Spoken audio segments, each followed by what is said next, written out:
ہالی ووڈ کی بے شمار فلموں میں ایک ایسی مخلوق یا جانور دکھایا جاتا ہے جو زمین پھاڑ کر باہر آ جاتا ہے۔ وہ جانور اس قدر قوی ہیکل اور طاقتور ہوتا ہے کہ پتھریلی سخت زمین اس کی بے پناہ طاقت کے سامنے ریت سے بھی کمزور ثابت ہوتی ہے۔ زمین سے باہر نکل کر وہ تباہی و بربادی پھیلانے لگتا ہے۔ انسانوں کو تنکوں کی مانند اٹھا اٹھا کر پھینکتا ہے۔ بڑی عمارات اس کے آگے ریت سے بنے گھروندوں سے زیادہ اہمیت نہیں رکھتے۔ انسان اس پر قابو پانے یا اسے ہلاک کرنے کی تدابیر آزماتے ہیں، لیکن ناکام رہتے ہیں۔ ہالی ووڈ کے تقریباً سبھی فلم ساز اور ڈائریکٹر یہودی ہیں۔ یہ اپنی اس قسم کی فلموں میں ایک پیغام دینے کی کوشش کرتے ہیں کہ اگر اس طرح کی کوئی مخلوق زمین سے باہر آتی ہے جس کا مقابلہ انسانوں کو کرنا پڑ جائے تو وہ کس طرح اس سے نبردآزما ہو سکتے ہیں۔ یہودی قوم کٹر قسم کی مذہبی قوم ہے۔ یہ قوم اپنی الہامی کتاب تورات کے بعد آنے والی الہامی کتابوں بائبل مقدس اور قرآن کریم پر بھی بے حد یقین رکھتے ہیں۔ فلم ساز جس جانور کی کہانی اپنی فلموں میں دکھاتے ہیں، اس کا ذکر تورات کے علاوہ بائبل کے باب نمبر 13 میں 13، 11، 18 کے اندر موجود ہے، جسے زمین کا جانور کے نام سے پکارا گیا ہے، دابا۔ ایسا چوپایا جو زمین پر رینگ رینگ کر چلتا ہو۔ اس کا قرآن پاک میں ذکر اس طرح ملتا ہے کہ اور جب ان کے بارے میں عذاب کا وعدہ پورا ہوگا تو ہم ان کے لیے زمین میں سے ایک جانور نکالیں گے جو ان سے باتیں کرے گا، اس لیے کہ لوگ ہماری آیتوں پر ایمان نہیں لاتے تھے۔ پارہ 20 رکوع دی۔ اسلام میں بھی اس جانور کو زمین کے جانور دابۃ الارض کے نام سے یاد کیا گیا ہے۔ اس جانور کا زمین سے خروج قیامت کی اہم ترین نشانی ہے۔ یہ قیامت کے انتہائی قریب کے زمانے میں خروج کرے گا۔ احادیث مبارکہ کی روشنی میں یہ چوپایا انتہائی عظیم الجثہ ہوگا۔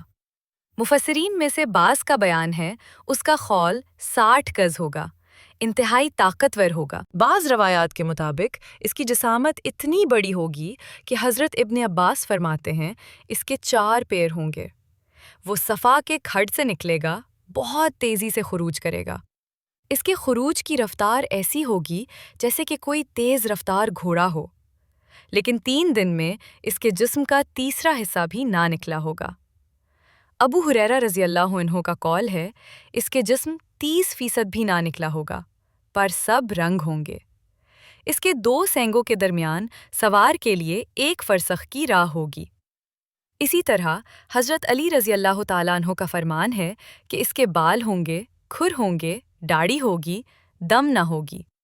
3 دن میں بمشکل 1/3 باہر آئے گا، حالانکہ تیز گھوڑے کی چال چلتا ہوگا۔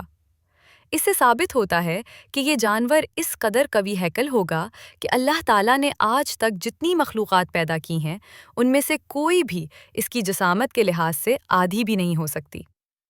ابن ماجہ میں حضرت بریدہ سے روایت ہے کہ مجھے رسول اللہ صلی اللہ علیہ وسلم لے کر مکہ کے پاس ایک جنگل میں گئے۔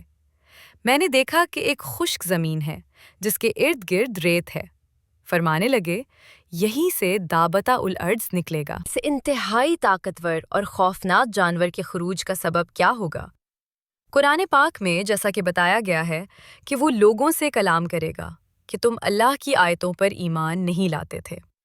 قرآن پاک کی اس آیت اور احادیث سے جو بات سامنے آتی ہے وہ یہ ہے کہ اس زمانے میں لوگ گمراہی اور ضلالت میں اس قدر غرق ہو چکے ہوں گے کہ سچ جھوٹ کی پہچان ناممکن ہو چکی ہوگی۔ حق اور باطل کی تمیز اس قدر مشکل ہو چکی ہوگی کہ لوگوں کے لیے یہ شناخت کرنا مشکل ہو جائے گا کہ کون حق اور سچائی پر ہے اور کون جھوٹ اور باطل پر ہے۔ حق باطل لگنے لگے گا اور باطل حق پر محسوس ہوتا ہوگا۔ اگر دیکھا جائے تو کچھ ایسی قسم کی صورتحال اس وقت بھی ہے کہ اب علم ہی نہیں ہوتا کہ نیک کون ہے اور برا کون ہے۔ جہالت اور گمراہی کی وجہ سے لوگ برے کو احترام دیں گے، اچھے کو ذلیل کریں گے۔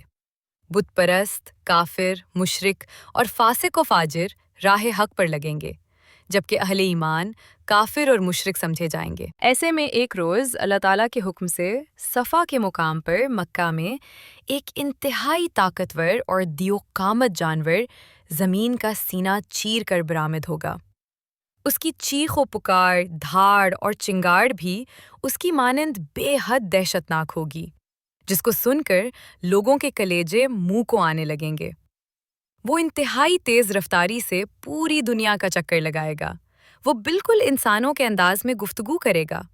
یقیناً اس دور میں بھی آج کے زمانے کے انسانوں کی طرح اسلحہ، ہتھیار ہوں گے، اور وہ اس جانور پر قابو پانے یا اسے ختم کرنے کی بھی کوشش کریں گے۔ دعا ہے اللہ تعالیٰ ہمیں راہ حق پر چلائے۔ آمین۔